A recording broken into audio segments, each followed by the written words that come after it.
Jeste li ikada stavili pastu za zube u kokosovo ulje?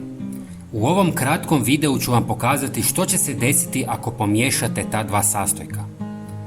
Prvo što će vam trebati je mala posuda u koju ćete staviti malo paste za zube.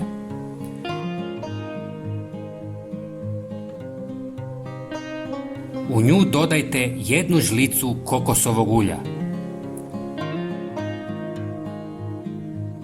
Zatim dodajte 1 žlicu sode bikarbone.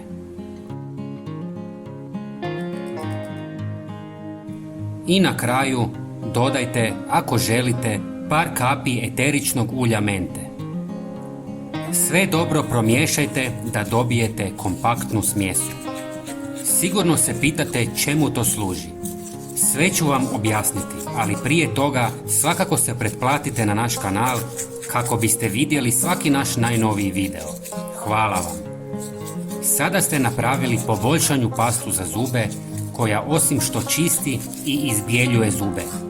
Kokosovo ulje sadrži antibakterijska svojstva i pomaže u borbi protiv štetnih bakterija u ustima, smanjujući rizik od karijesa.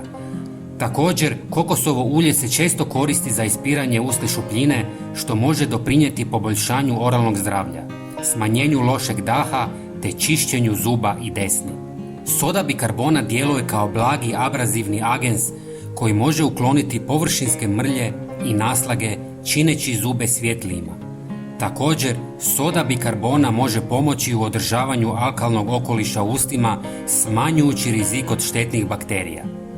Eterično ulje od mente poboljšava zadah. Pastu za zube koju smo dodali na početku sadrži fluorid koji je potreban zubima. Ovu pastu možete koristiti jednom tjedno i nemojte pretjerivati jer svaka prekomjerna upotreba nije dobra. Dragi prijatelji, bilo bi nam drago da podijelite ovaj video sa svojim prijateljima. Hvala vam puno. Pozdrav!